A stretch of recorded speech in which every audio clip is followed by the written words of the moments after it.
What's up guys, welcome back. This is anime fiction. You'll be watching What If Naruto Was Killed by an Anbu, Becoming a Hollow Part 9. Now, let's begin. Choruchi stepped out of the building and squinted against the bright sunlight. By the shimmering pool, Apache, Herabel, and Sung-sun lounged on their chairs, soaking up the sun like they were frozen in time. Mila Rose was splashing around in the pool, just like a happy little kid having the time of her life. She was right in the thick of learning to swim, which was quite the challenge for her, considering her nature as a lioness. Choruchi saw all four women kicking back and soaking up the beautiful afternoon. Rose, do you know where Naruto is? Mila Rose peeked her head out of the water. He headed out to meet the Visored. It's the group that Lisa belongs to.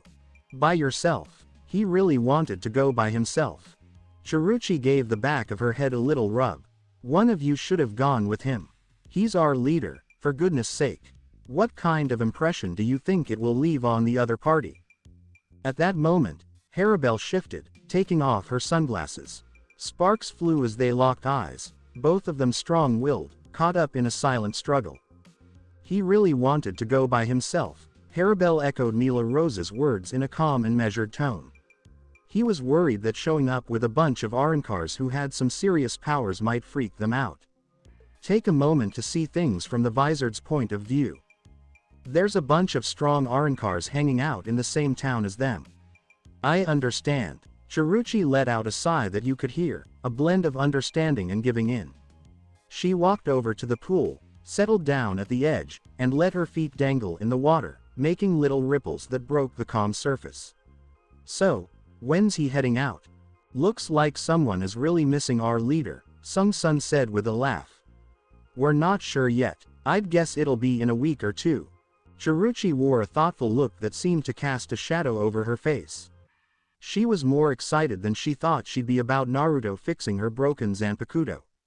Honestly, her Zanpakuto was the whole reason she was stuck in that underground chamber while everyone else was out there enjoying the time of their lives. Lost in her thoughts, she gradually slipped further into a dark place of despair without even realizing it. A hand shot up from the pool and pulled her in, breaking her train of thought. She came out, all wet, her wings feeling heavy and soaked. Ha ha. Mila Rose's laughter filled the air, wild and carefree, like she was a quirky villain who had just figured out the ultimate plan for chaos. Quit being such a gloomy bird. Chirp and spread your wings like a joyful bird. Choruchi shot her a glare for a moment before finally getting out of the pool. Please, just give me some space. I'm just not feeling it right now. Mila Rose's smile faded, and she looked worried as she noticed her friend's sad reaction. Don't be down. I've got some news about what happened today. Mila Rose shared the chat between Naruto and Herabel about what's ahead for Hawako Mundo, and you could see the surprise on Choruchi's face. He really owned up to killing Baragan. She saw him as a leader, but he never really stepped up to be a king after Baragan passed away. It was really nice to see that he cared about the future of the Hollow race. It gave her hope for what was to come in Hawako Mundo. I'm not going anywhere from here to Hawako Mundo. She saw Herabel in a different way. I support Naruto as the king and Herabel as the queen. Herabel replied with a confident, thank you, and motioned for Apache and Sung-sun to take a seat. Once Naruto heads out, I'll make my way to Las Noches and have a chat with Baragan's retainers. I'm going to give the peaceful method a shot. Sitting on a throne and calling the shots just didn't feel like her style. Still, to keep the peace and reduce sacrifices, she took on this tough role with a strong determination. Leadership didn't seem all that thrilling, but it was something we had to settle for. Mila Rose stopped dead in her tracks, eyes wide with surprise. Apache and Choruchi were just the same. Only Sung-sun looked a bit surprised, clearly not expecting Herabel to jump into action so quickly. Herabel's proposal didn't quite line up with the personal plans they had for Hawako Mundo after Naruto left. As she took in the quiet, Herabel raised an eyebrow. So, I guess you all had your own plans, huh? It's all good. I can handle it by myself. Even though it wasn't the best idea, she didn't hesitate to charge into Las Noches all by herself. She felt really confident that her Resurrección could take on any number of hollows. So, from what she could see, Naruto had already taken care of the strongest hollow. Mila Rose looked over at Sung-sun and Apache. What are you guys whipping up? Sung-sun squinted her eyes. Apache and I are planning to check out the forest of Mano some more. You mean that spot underground? Chiruchi and I were planning to check out Las Noches. There's this really awful scientist, Zale, who also happens to be in Espada. He's doing some pretty terrible experiments on hollows and other beings over there. I was thinking about taking him out. Chiruchi nodded along with Mila Rose. Sure, Herabel-sama, do you think we could? Mila Rose hesitated, her voice just a soft murmur. Do you think you could push your plan back by a couple of weeks? Sure, go ahead, Sung-sun added for Apache's sake. We just need a few weeks, at most. Herabel found herself influenced by their heartfelt pleas. Alright, just handle your stuff once Naruto is gone. Until then, just make sure to spend as much time with him as you can. You got it, Sung-sun replied with a playful grin. Herabel-sama, we really appreciate having such a wonderful mommy like you. Herabel was caught off guard by Sung-sun's sudden change in tone and could only stare, feeling a bit taken aback. I'm not anyone's mom, quit with the nonsense. She got up, conjured her spiritual clothes, and stepped out of the pool. I'll be in town. Since she looks just like a human in her base Arankar form, she can head out whenever she wants without having to put on a disguise. All she needed to fit in with the humans was a Gigai. I'll let Naruto know about that. Apache and Mila Rose shared confused glances, their eyes drifting back to Sung-sun, wondering how she mustered the guts to tease Herabel of all people. I'm here to help. What do you need assistance with today? A little while later, Sung-sun playfully slapped Apache's thigh. It's time to wake up. I'm awake, you know. What? Do you remember that favor you owe me? Apache felt a shiver of dread run down her spine. She sensed a tricky request headed her way. It's quite a hassle, isn't it? Oh, that, what do you need? I've noticed you and Naruto have been spending a lot of time together, if you know what I mean. Heat flooded Apache's face, her tough exterior melting away into a flustered jumble. What do you mean? I'm just hanging out in my room, catching some sleep. Just catching some Z's. Mila Rose playfully kicked Apache's shin. So, when did you finally make your move on him? Everyone knew among the three women just how much Apache was into Naruto. It was just a matter of time before she decided to make her move, but they definitely didn't see it coming so soon after she became an Arankar. I really didn't. Apache wasn't about to spill any details about her personal life in front of them. You all are really out there, aren't you? Cut the crap, Sung-sun said with a pointed tone. Take a moment to really listen. So, tonight, you're going to. Mila Rose and Chiruchi shared wide-eyed looks as they tuned into Sung-sun's sneaky scheme that had Naruto at its center. She pointed a finger at Sung-sun, looking pretty accusatory. That's a bit much, Snake. Be quiet, coward Rose. I'm not about to downplay my womanhood for some random reason. The words hit Mila Rose right in the heart. I promise, I'm not trying to make excuses. Just don't say I didn't warn you when he stops being into you. The Seraiti is just as large as the living world. He'll come across a lot of women there. Women he used to work with and really looked up to.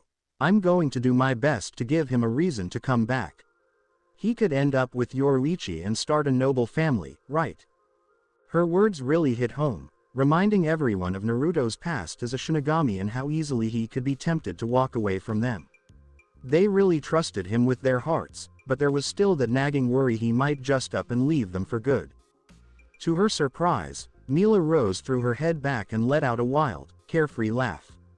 Please leave me alone. He's skull. My skull. I'm ready to charge into Soul Society to bring him back if that's what it takes. Wow, you really care about me, huh? Of course I do, you silly. He's such a dear friend and could be a great partner too. That's really nice of you. Mila Rose stopped for a moment, turning her head slowly toward the source of the voice.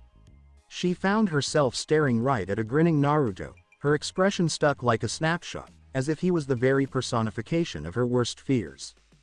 Chiruchi couldn't help but burst into laughter. How can someone be both so clueless and adorable? Mila Rose is just a natural, Sung Sun said. So, how did everything turn out with the Vizard? Great, I'm starting my training with them tomorrow. That's great, but does that mean you'll be hanging out with us less? Nah, because we'll all be training there.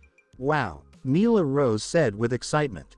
I'm going to take them down and show them what a real Arrancar can do. I'd really like to see you give it a shot. He settled down next to Chiruchi and rested his head on her damp thighs, noticing how surprisingly soft they felt beneath him. Chiruchi, are you going to join us? Chiruchi didn't turn down his idea. Instead, he leaned back and let out a sigh. I don't think training is going to do much for me right now.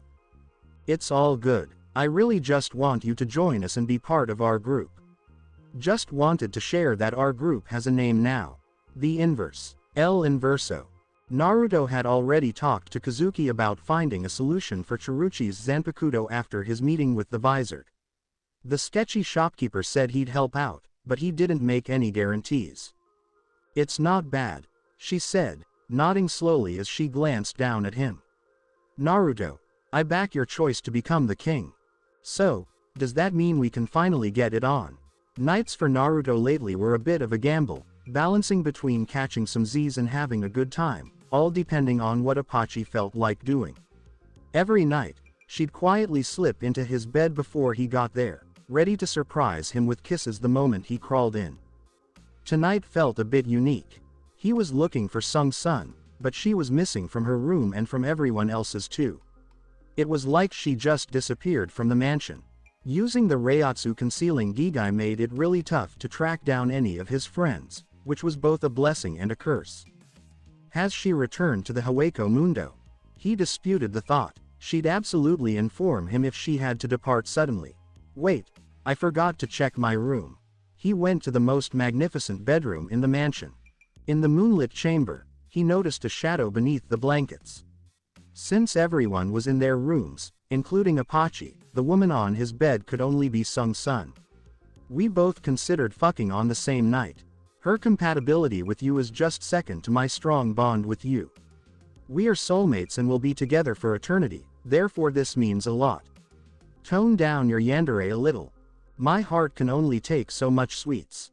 My partner deserves all the love in the world after their previous life with a senile old fuck. If I were you, I would have killed him. Stab him in the heart, slice him up, and flush him down the toilet bay. Chill. He strolled toward the bed and crawled under the blankets. Embracing Sung Sun from behind, he laid kisses along her nape, his hands roaming her bare flesh, discovering her body covered in only a bra and panties. She was as cool as the air outside. As a hollow with serpent-like physiology, her body temperature was highly influenced by her surroundings. Apache, your aroma is unique. It's more tempting. Foo-foo. It is the distinction between a harmless deer and a deadly snake. Prey and hunter. What are you talking about? He pretended ignorance while groping for her breasts with one hand. The sensitive smoothness under her thin bra pushed him to stroke her tits a few more times. Apache, did your chest shrink in a day? Did Sung Sun deflate like a balloon?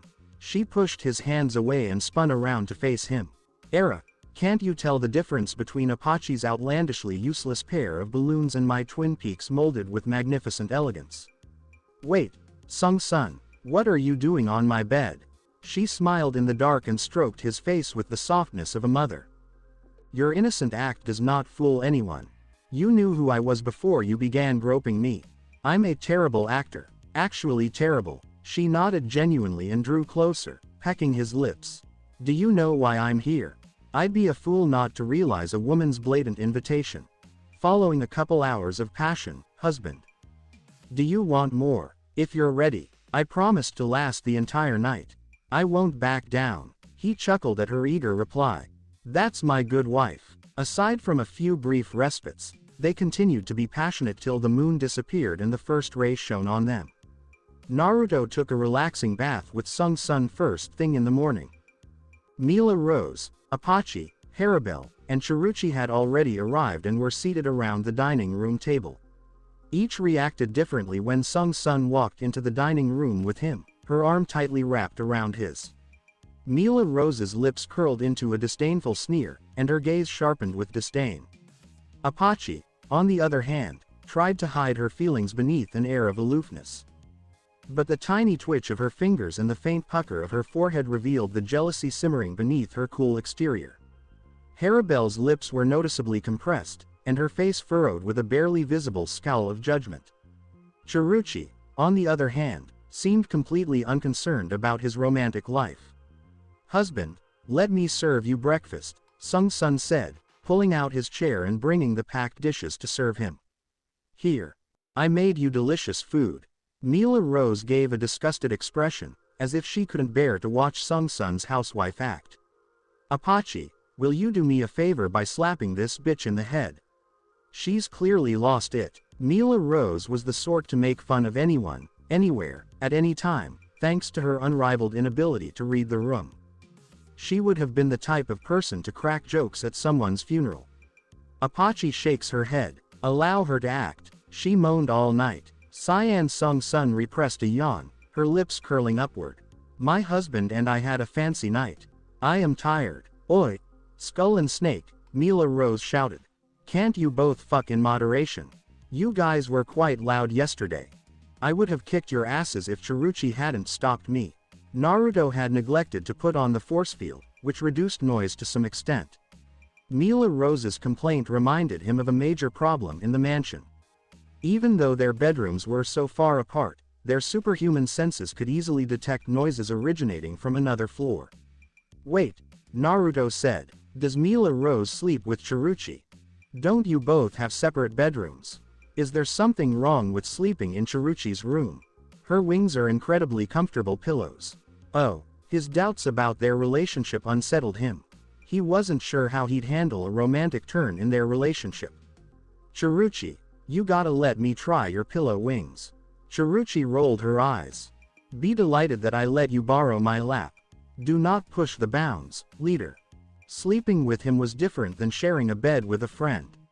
They were both aware of it. He turned to face Apache. "Oh, Apache, I believe your resurrection form gives you fur on your body. I'm not using my resurrection for you to use me as a body pillow. Come on, listen to your lover's final request." Her resistance fell like a sandcastle under a wave. "Fine," she said with a sigh. "Only tonight." "Thanks, Apache." She was trying not to be happy at his request, but he saw through her facade. She was thrilled that he desired her. Sung-sun tugged on his sleeve. "Can I join you tonight, husband?" "No." Apache rejected Sung-sun with a crimson face. "Sleep in your room, miser," Sung-sun said with a lovely pout. "Selfish, little miser dear." The tension dissipated as he returned to his meal, the sound of his love's bickering fading into the background. After finishing his breakfast, he extended a hand to Herabel, who remained sitting, and smiled softly. "Come with me, Herabel." She flinched as her smile disappeared. Her shoulders fell slightly, a trace of resignation on her features. She understood the reason behind his request. She gave Mila Rose and Chiruchi a stern look. "Don't try anything weird in my absence." "I won't." He grinned at her motherly warnings to the others. "Let's go." Minutes later, Herabel was seen sitting on a bed, while Naruto leaned against the window in his room. Herabel gazed at him. "Naruto." His lips formed a reassuring smile. "I'd like to chat about you. More specifically, I'd like to know about your proclivity to treat me, and people around me, as if I were your child." She hesitated, her eyes filled with guilt. "I'm not sure. It's simply my tendency to look after younger folks. You're the only one I may have treated as my child." The confession weighed heavily on her. She'd been battling an internal war, knowing it was immoral to impose such a role without his agreement but unable to resist. Acting like his mother provided her with deeper relief. "Don't make that face," he said quietly, approaching her and resting his head on her silky thighs. "I would have declined if I did not enjoy your care. I am just conflicted." "Are you conflicted about your feelings for me?" she questioned softly. "Do you remember the favor I was going to ask in Hueco Mundo? What was that about?" She leaned in close enough that he could see his reflection in her aqua green eyes. I hoped you would embrace Mila Rose as your sweetheart. And for us to stay the same. With me as your mother. Her confession hung in the air, carrying the weight of her suppressed emotions. She had wished to keep their current chemistry, to continue cherishing him as a child. But Apache was attacked by Jillian, which prevented her from requesting the favor that could have permanently altered their relationship. I see, he replied, letting out a quiet sigh. What changed your mind? You openly expressed interest in me after becoming an Arankar. I couldn't bring myself to ask the favor again. He stretched out to touch her face, tracing the delicate flesh. It is fine. You can continue to pamper me for as long as you wish. But she jerked away from his contact, her eyelids closing tightly. She shook her head as she retreated. I won't take things for granted anymore. Then how about you take on both roles? Act as my mother and lover. The words felt strange in his head, and they sounded much stranger in real life. He closed his eyes, attempting to escape the uncomfortable, only to discover a surprise softness against his lips. His eyes widened when he saw Herabel kiss him, her eyelids closed in concentration. It was a simple contact of the lips, but the emotional impact of sharing it with Herabel was enough to make his heart race. After a brief pause, she drew back, her breath blending with his. It's decided now. I'll treat you like a child while also loving you, as your woman. He could tell she wasn't immune to the peculiarities of their circumstance. The little hesitancy in her reply hinted at her shame about the unique relationship he had offered, their current one. Say something, she muttered. You're making it awkward. Instead of responding to her request, he broke into laughter. It's refreshing to see Tear's cute side. Her reaction was a light-hearted ruffle through his hair, but her touch quickly softened, her fingertips caressing his head with tenderness. Receiving lap pillows in Herabel's Vastolord form was a delightful experience, but receiving lap pillows in her Arankar form was quite different. There was a completely other degree of familiarity and intimacy. It was similar to being spoiled by royalty, which they both will become at some point. Single quote. A.N. The legendary accomplishment Mommy Lover has been unlocked. Naruto spent the next 2 weeks training with the Visored, honing every skill he had at his disposal, from the simplest Sero to the most destructive, oppression. His Hiero armor strengthened, allowing him to easily withstand Mila Rose's deadly assaults. Sonito reached new heights in confrontations against well-oiled machines such as Visored. He was not the sole individual to benefit from this training. The impact of his crumbling heart ability provided advantages to all Hollow allies, including the Visored. In just 15 days, the Hollows within the Visored demonstrated a noticeable increase in strength. However, they would never achieve a resurrection akin to that of Konami Tosen, as their understanding of their Hollow identities was distorted. They grasped their Hollow masks as if they were tools of defense, unable to recognize that the Hollow entity within them was an integral aspect of their existence. It was essential for them to acknowledge this Hollow identity, to embrace it rather than perceiving it as an external entity. While Naruto was making significant progress in his training, his personal life was overshadowed by a considerable concern: Izumi Ishida, the woman he considered to be like a sister to him. He had not yet communicated his upcoming departure, scheduled to occur within a few hours. Crafting narratives came naturally, but there was no circumstance under which Izumi would regard his departure with indifference. No matter the intricate fabric of deception he wove, tears were bound to ensue. Disclosing the genuine essence of his Hollow lineage would result in a profoundly emotional confrontation. He found himself in a challenging predicament with no favorable resolution. Biwahahaha. Account for your deceitful actions, wrongdoer. Nami, please be quiet. There is a positive resolution for her. Excuse me. Terminate her. Remove her presence entirely. There will be an absence of tears or sadness. She will find herself in the poverty-stricken areas of the Soul Society, where her fate takes a dark turn as she faces torment at the hands of Kuritsuchi Mayuri due to her status as a pure-blooded Quincy. I disagree with you. You can move forward without her in your life. I will take on the role of your older sister, younger brother. You may refer to me as Okawa-san or simply as Mommy Phoenix. As time progressed, his Zanpakuto spirit appeared increasingly disconnected from reality, evolving into a bloodthirsty yandere. At this rate, she may require therapeutic intervention. I will reiterate what I previously communicated to Apache. Please reach out to me once you have assumed a human form. I do not engage in the practice of boning animals or birds. It is rather disappointing to observe such a lack of refinement. Our connection goes beyond the limitations of physical intimacy. Our connection is profound, partner. Ododo-kun, the black-haired woman seated across from him at the cafe called out. You appear to be awake while your eyes are closed. Have you been neglecting your rest? He felt a tightening in his chest at the prospect of witnessing tears shimmering in her soft eyes. She had consistently demonstrated kindness towards him. I am well, Oni-chan. Are there any updates regarding Ishida-san? When will he be returning? Izumi's expression shifted noticeably at the reference to her husband. I am uncertain. I no longer have any concern for our marriage at this stage.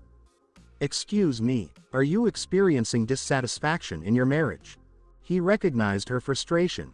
However, abandoning all concern for her marriage appeared excessively drastic. They had been married for approximately 3 to 4 months. This marriage, she remarked, allowing her words to fade into a reflective sigh. Let us proceed as if I had not made any statements. Feel free to share your thoughts with me, Oni-chan. I would be glad to assist you with your challenges. There are no issues, Izumi stated, gently shaking her head. Our marriage was centered on the establishment of a Quincy lineage, establishing a support system that Quincy can depend on during challenging times. It appears that this was a marriage of political significance. Indeed, the answer is affirmative. I no longer require it. The change in her perspective could be attributed to one individual, himself. He had transformed into a symbol of hope for the Quincy race in her perspective, a construct shaped by her aspirations. She was not aware that the future of the Quincy race was nearly hopeless due to Yuacha's malevolent intentions to annihilate the world by uniting all 3 realms. Lisa's intense gaze focused on him. Naruto, you previously indicated that you had an important matter to discuss with Izumi-sama. Regarding that matter, he massaged the back of his head, recognizing Lisa's effort to persuade him to withhold the truth. Dear Oni-chan, I am departing from Karakura town for a vacation. A lengthy holiday. Are you departing from the town? Could you please inform me of your destination and the expected time of your return? Approximately 1 year. Regarding my destination, I prefer to maintain confidentiality. Izumi inhaled sharply. Ododo-kun, are you being serious? Please share the unusual joke you learned from Lisa. She was not acknowledging the reality of the situation. His recent absences, though perplexing, were manageable. However, a vacation lasting an entire year exceeded her ability to handle.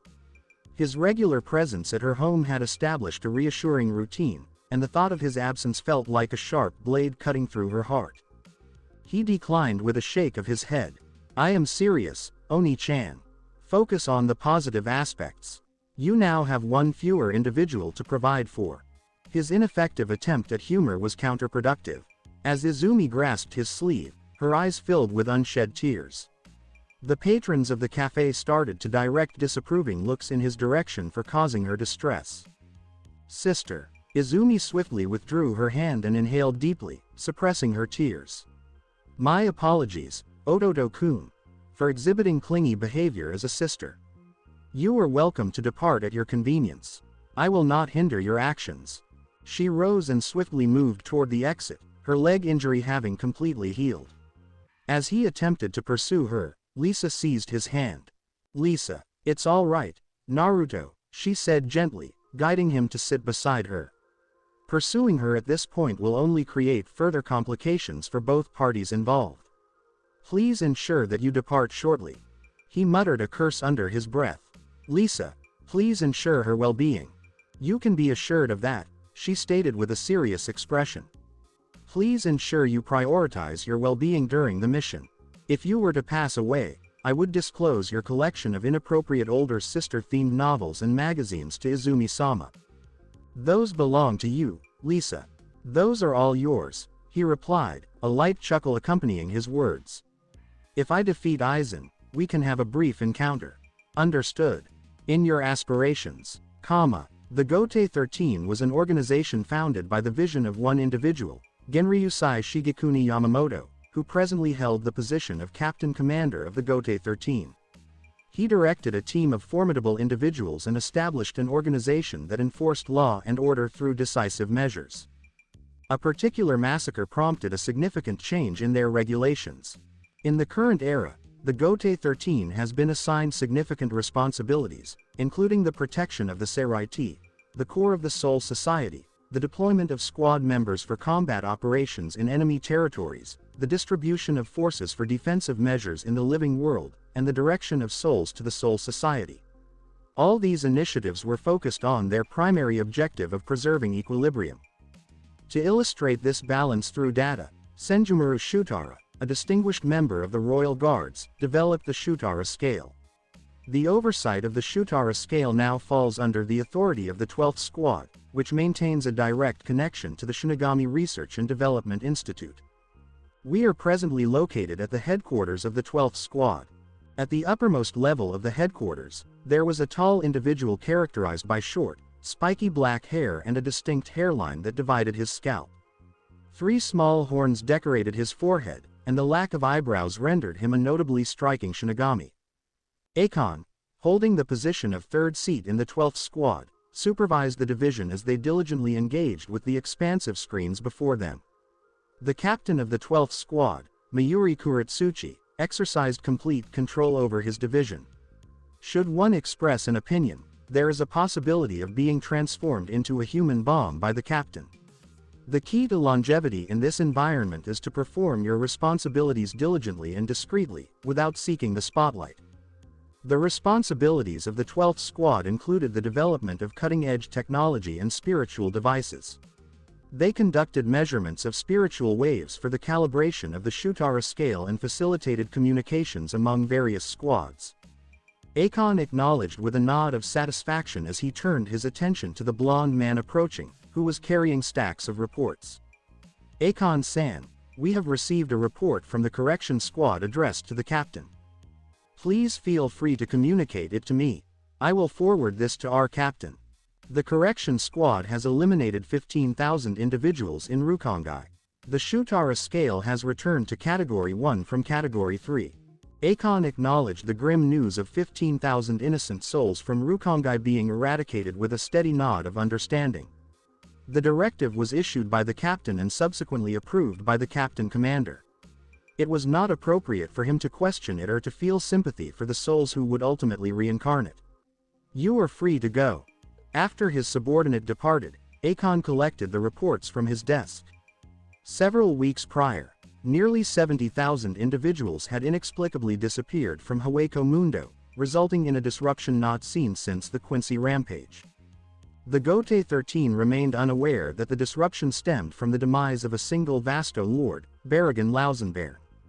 In less than an hour, Naruto returned to Kazuki's brightly illuminated underground chamber, confronting Kazuki with Yoruichi by his side. Kazuki elevated the brim of his hat. Are you prepared to reflect on your past and delve into its complexities?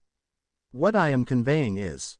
Kazuki promptly produced an unusually large megaphone from within his robe and announced into it, "Are you ready?" Naruto seized the megaphone and discarded it. "Please proceed with the Senkaimon." "Understood, Captain." Kazuki complied, a swift snap of his fingers altering the very fabric of reality, unveiling 4 unsettling rifts. Large sections of weathered gray stone emerged from each rift, creating a hollow rectangular structure. The entire block appeared to be assembled as if it were constructed by adhering various sheets of paper together. The Senkaimon, the gateway to the tunnel world. I would like to take a moment to remind you of the potential risks associated with entering a Senkaimon. Excuse me, Apache's voice resonated, carrying a hint of uncertainty in her tone. I believe that Senkaimon serves as the Shinigami's equivalent of Garganta, and secure to navigate. It is relatively straightforward if one possesses Jigokucho, however, we expelled Shinigami do not have access to them. Naruto and Yoruichi must undertake the significantly more challenging path. Please clarify the reasons for the difficulty, Apache requested. The Senkaimon will be closing in 4 minutes. If you do not arrive at the Soul Society within 4 minutes, You will be confined to the Dangai, the transitional realm between the living world and the soul society, indefinitely. As the words resonated, Apache extended her hand, her fingers firmly grasping the fabric of Naruto's shirt. Naruto possesses the ability to fly. 4 minutes should suffice for him. The journey in Dangai, Yoruichi remarked, directing a penetrating gaze towards Naruto. It is not determined by speed, but rather by determination. Our determination to progress serves as our guiding principle. Rest assured, there is no need for concern. Continue without interruption. Refrain from looking back. Focus on the path ahead rather than those you are departing from. Simply proceed ahead. She was clearly discussing his relationships with his partners, which could potentially pose an issue within the Dangai. If his heart remained in the living world, he may struggle to exit the Dangai. Shihoin-san, he stated with assurance. I am capable of managing the willpower aspect. I have greater concerns regarding the currents present in the Dangai. Koryu, it is imperative that we avoid this at all costs. Once you find yourself ensnared, traversing to the soul society within the allotted time will become unfeasible. Herabel tightened her fists. That is quite unreasonable. What is preventing him from passing through Garganta? Kazuki explained with a shake of his head. The SRDI monitors hollow activities continuously throughout the year. They will receive an alert as soon as Garganta opens. We cannot afford to take that risk. This Senkaimon represents our sole option for granting him access to the Soul Society. In contrast to the significant distortions produced by Garganta, the more nuanced effects of Senkaimon frequently went unnoticed during investigations. Herabel clenched her jaw, a fierce intensity evident in her gaze. What is the reason for his? Please take a moment to relax, Cheer, he said, intertwining his fingers with hers and applying a gentle, reassuring pressure. Her open display of concern for him was heartwarming. Shihoin-san will accompany me. There are no challenges in this world that we cannot overcome together. It is worth noting that even Baragan was ultimately defeated, correct? Yoruichi acknowledged with a light chuckle. It is a straightforward task for Shinigami given our determination. What they said, Kazuki remarked, casually fanning himself. I possess prototype communication devices designed for the exchange of information between us and the Soul Society. We will be informed once he successfully reaches the other side. Mila Rose offered a supportive pat on Herabel's shoulder. Herabel-sama, while Skull may have some unconventional tendencies, he consistently fulfills his commitments. We should place our trust in him. Sung-sun embraced Herabel from the side. My husband is exceptional. He is impervious to harm. That seems excessive, Apache replied, a smile subtly gracing her lips. It appears to hold some truth. He holds the title of King of Hollows for a reason. All individuals, with the exception of Chiruchi, united to provide reassurance to the concerned mother of the inverse, who displayed sincere compassion and affection for Naruto. Their collective encouragement had a significant impact, elevating her spirits. Naruto took his turn embracing each of them, offering a brief, affectionate kiss. There were no objections or discontent when confronted with the prospect of living without him for a minimum of 1 month. The observation of the close bond shared by Naruto and his companions elicited a sense of guilt in both Kazuki and Yoruichi. The significance of halting Aizen and preserving balance was acknowledged, yet the emotional strain remained considerable. Following heartfelt farewells, he entered the Senkaimon, with Yoruichi closely behind. His physical body was left in the capable hands of those who cherished him. It held no significance, as he had the ability to generate a new physical form each time he transitioned from soul to human. The Dangai presented itself as an apparently infinite tunnel engulfed in obscurity. Enclosed by towering violet walls that emitted a smoky presence, the perilous Koryu currents, the narrow pathway conveyed a sense of oppression and unease. Unexpectedly, the walls advanced, seemingly intent on ensnaring them within their dark embrace. Please proceed with haste, Yoruichi stated. Do not look back, simply proceed with urgency.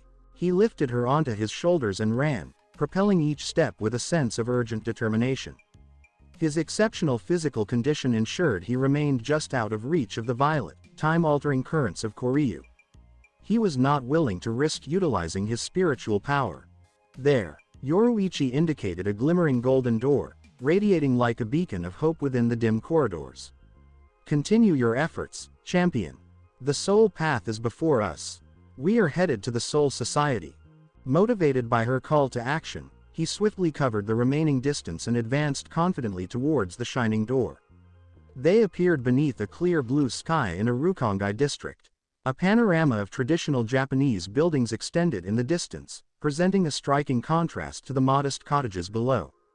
The Rukongai offered a view into an era preceding stone construction, whereas the Seraiti embodied the tranquil elegance of Kyoto's architectural heritage. He inhaled deeply, allowing the essence of the Soul Society to permeate his lungs. I have arrived. Let us proceed with determination to confront Aizen. Nami, please return to your rest. The release of Chapter 90 occurred in error. I require additional rest. Yoruichi emitted a calming purr of relief, her soft paws finally easing their hold in Naruto's tousled hair. You delivered. With a gentle motion, Naruto supported Yoruichi's delicate feline head, his fingers carefully outlining the smooth texture of her soft fur. Do not overlook the determination of an individual who has endured a toxic relationship. Are you aware of the level of self-discipline necessary to refrain from reacting impulsively, or even considering extreme actions against that individual? His words were shrouded in poignant recollections of the third Hokage, yet she misconstrued them as a commentary on his connection to Aizen.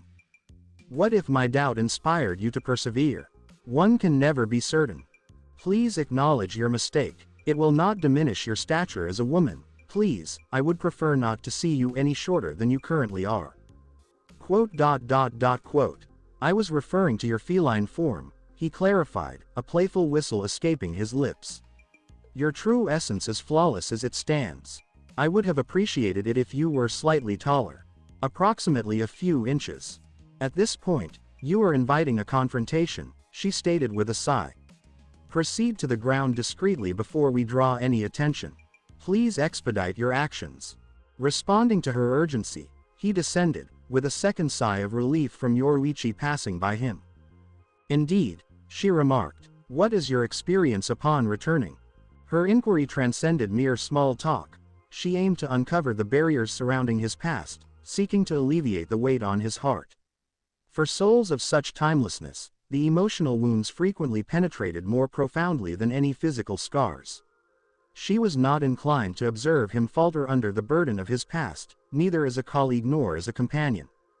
I am uncertain. A moment of silence, laden with unexpressed thoughts, lingered between them.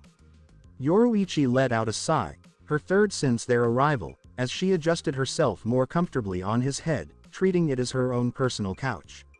Expressing your emotions can be beneficial, you know.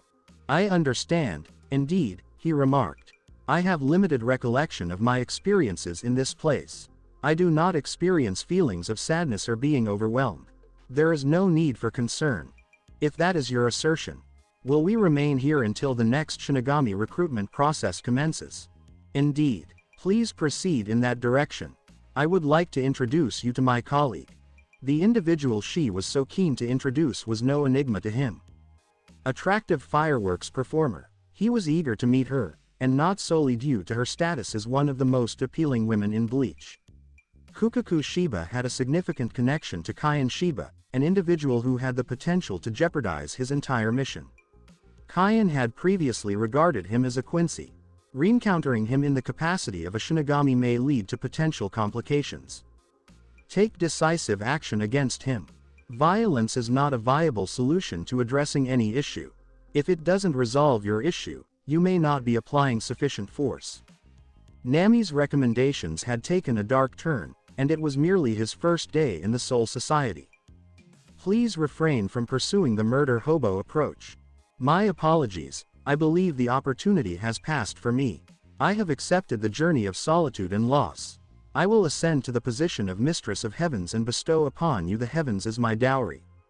Unfortunately, that is not ideal. As they made their way to their destination, Yoruichi provided him with insightful information about their current location. Rukongai represented the largest and most densely populated area of the Soul Society, comprising an impressive total of 320 districts, organized into 80 sections surrounding Seraiti.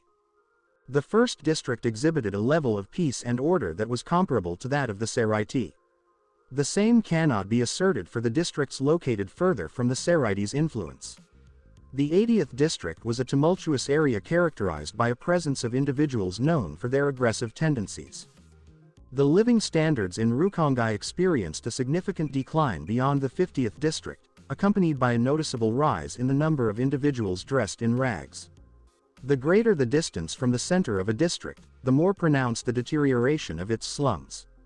The level of poverty was such that no resident of Rukongai wore sandals beyond District 59. Naruto expressed his gratitude to Yoruichi for guiding him directly to the first district of West Rukongai, the residence of Kukaku Shiba. In the near future, he observed a robustly constructed house on the horizon. Despite its modest dimensions, the house featured an impressive chimney. She has not yet begun to utilize those hands. Kaien's passing would have a significant impact on numerous individuals. His sister, Kukaku, would relocate to a more secluded area of the Rukongai and utilize two large human hands to display a banner featuring her name. He blinked, perceiving an unexpected calmness. Unusual. I do not detect anyone present inside. He gently pulled on Yoruichi's tail. She responded by grasping his hair. Please refrain from interfering with my tail, she stated firmly. I will take decisive action against you. Her tail held a significance to her that was akin to the revered reverse scale of a dragon. Please remain calm, Shihoin-san. Your acquaintance is not present at their residence. Indeed, I do not detect any movements. She offered a gentle pat on his head. We should remain indoors for the time being. Is that not considered impolite? Who is concerned? Kukaku and I share a bond akin to that of sisters. She would not object to my entering her home unannounced. From a distinguished princess to an intruder. The decline of Shihoin-san is a narrative deserving of documentation. I will undoubtedly take on the role of the main character, she stated with a chuckle. Please refrain from addressing me as Shihoin-san, or I may begin referring to you as Lil, Kazu. He felt discomfort at the nickname. Understood, Yoruichi. Improved. They opened the sliding back door of the house and took a seat by the entrance. The residence exuded warmth and hospitality, featuring a cozy living area and an additional basement space. However, they opted to relax near the entrance, enjoying the fading daylight. Yoruichi stretched out beside him, her tail moving in smooth, rhythmic arcs. I'm going to grab a quick nap. Wake me when. Yoruichi, there's something I really need to share with you. He talked about how Kai and Shiba being around could complicate things and throw a wrench in their mission. Yoruichi squinted her eyes. We're in just the right spot to fix this issue. Your upcoming friend is actually Kai and Shiba's little sister. How about we ask her to bring Kaian in so we can chat about everything? Perfect. Or should I say perfect? She shot him a look and rolled her eyes. You cheeky little kitten. Where did you come up with those cat puns while I was around? I'm just getting started. There's going to be a special moment when I'll be throwing out cat puns as easily as I breathe. You should really leave. Get out of my sight, now. Quote. After chatting for about an hour and throwing in a few cat puns here and there, Naruto noticed three shapes on the calm horizon. A woman with raven black hair was walking towards them, her steps accompanied by two loyal servants in red hats. She seems really upset, he whispered. What got her all worked up? Yoruichi lazily got up from where she was, her tail playfully swishing against his back. Just take it one step at a time, Naruto. Let's tackle her issues first. She was putting her friend first instead of focusing on the mission, and he understood why. That makes sense. Kukaku Shiba stopped in front of him, hands on her hips, giving him a sharp look like a hawk sizing up its prey. Yoruichi, who's this guy? Naruto stood up and gave a polite bow. I'm really glad to meet the princess of the Shiba clan. His words, picked just right and shared with a touch of admiration, would have made a lovely greeting for a princess. But Kukaku tightened her fists, her face twitching a bit. This princess was feeling feisty, like a tiger ready to pounce, and she definitely wasn't in the mood for any nobles right now. Shiba-san, did I maybe upset you? I'm sorry if that's the case. But his calming voice just seemed to melt away the anger before it could really build up. She seemed a lot more composed than when she first got there. "You," she said softly, her eyes narrowing as she tried to make sense of his surprisingly soothing voice. "Yoruichi, what on earth is going on with this guy?" Yoruichi couldn't help but laugh, caught off guard by Kukaku's confused reaction of all things. "Come on in. Let me introduce him the right way." In the cozy, well-lit basement of Kukaku's house, they enjoyed their steaming cups of tea.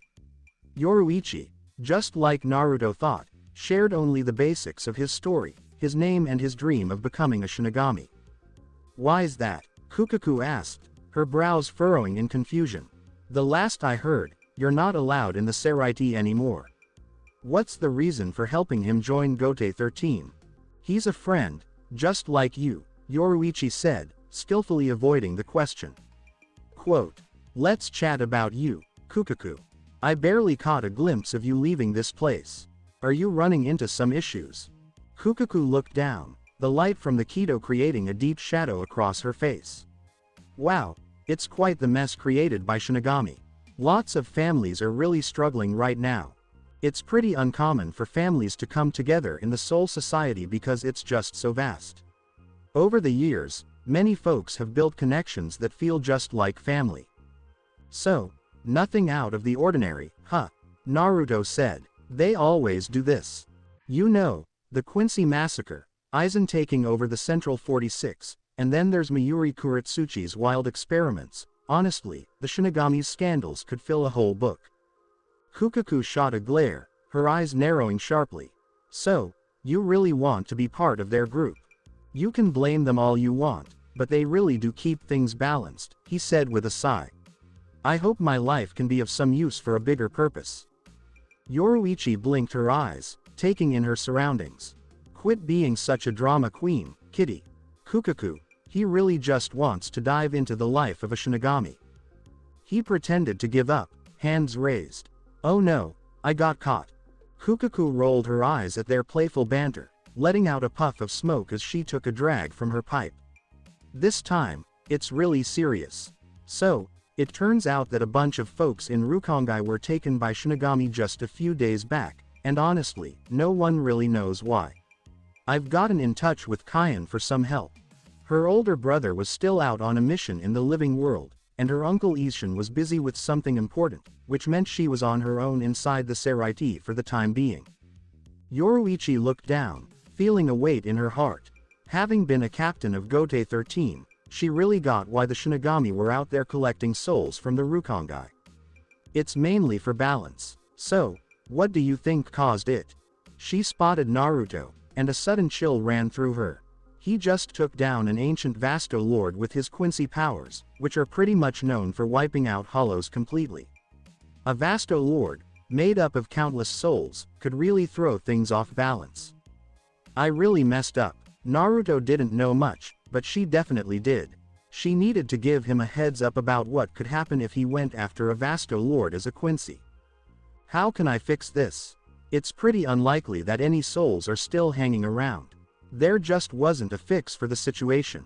The one bright spot was that those souls got to leave behind a dull, poverty-stricken existence for a shot at something better in the living world.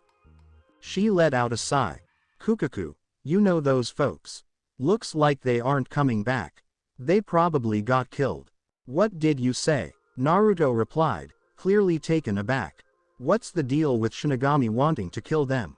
Hold on, are you talking about the balance? Yoruichi gave a thoughtful nod. The majority's survival over the minority. Kukaku, how many are we missing? Around 100. That's from this district only, Kukaku remarked, her eyes narrowing with intensity. I'm not sure about the other districts. Yoruichi gazed off into the distance. Districts with lower numbers have more protection compared to the unlawful ones. No problem, Kukaku. What are you sorry about? Kukaku playfully took hold of Yoruichi's head with her prosthetic arm and gave her ears a good rub. You're not a Shinigami anymore. That's not really your business. Yoruichi shrugged off Kukaku's hand and turned away. She wasn't ready to spill Naruto's secret to Kukaku just yet. She felt pretty uneasy about lying to her friend. She just wasn't made for spy missions. Naruto gave her a gentle pat on the back to comfort her. Do you think there's a chance it's another holification incident? He could definitely tell that the imbalance was probably because of Baragan's death. He was just trying to ease her guilt by putting the blame on Aizen for yet another thing. It was also part of his. Maybe hold off on that. Alright, Yoruichi just shrugged his hand off. It's not nothing. That's all I've got, she said, glancing over at Kukaki. We're going to hang out here until the next Shinigami Academy entrance trial. Do you know when that is? Kukaku gave a slight frown at his question. It happens every 6 months, you know. It looks like the next one is just about to come up. Every Shinigami entrance exam brought a fresh vibe to the district. Everyone was eager not to miss their one shot at breaking free from poverty and enjoying a better life. Awesome, he said. When it comes to the rent, I'll pay you back with my body. Kukaku's hands moved restlessly as she tried to grab his head, but he skillfully dodged her attempt. You little rascal. My bad for the mix-up. I was talking about my skills as a masseur. I really don't need them. Okay then, Kukaku Ojo-sama. If you say that again, you're going to regret it. She noticed Yoruichi, who was staring off into the distance. It was quite a sight for Kukaku to see the usually playful cat looking so serious. Yoruichi, what's up? Oh, it's really no big deal. A few days later, Naruto was deep in conversation with Nami when he suddenly sensed a familiar presence nearby. Oh, he's here. He's got someone else with him. With a cheerful bounce in his step, he bounded up the stairs and swung the door open before Kyan even had a chance to knock. Kyan looked at him with a confused expression. Next to Kyan was a young woman dressed in the usual Shinigami outfit. She had long black hair that she tied up, with a strand hanging down on each side. Her warm smile gave off a friendly, inviting vibe. Oh, look, Big Brother is here with his wife. The woman was a bit taken aback at first, but then she gathered herself and offered a little bow. I'm Miyako Shiba, and I'm Kyan-sama's wife. Naruto smiled back. I'm Naruto, nice to meet you. Kyan stepped back, his eyes darting around the house, making sure he hadn't accidentally come to the wrong spot. Of all the people he could have run into, he really didn't expect to find a Quincy in his sister's house, acting like it was their own place. It's the same structure, same design. Do you know if Kukaku sold her house? Miyako looked over at her husband, her brow knitting together as she noticed Kyan's reaction. To her, the guy standing in front of them looked just like any other person in Rukongai. She couldn't help but wonder if there was something important she was overlooking, or if Kyan was just being a bit too protective of his sister. Kyan shook his head, brushing off her concern. Oh, it's nothing, Miyako. Naruto, did you pass away over there? So, what brings you to Kukaku's place? Naruto raised his hand. Whoa, let's take it one question at a time. How about we head inside and chat? I'll tell you everything. Stay tuned for more. Thank you for taking the time to listen to this video. I'm thrilled you watched the video. If you enjoyed it, be sure to like and subscribe for even more exciting content coming your way soon.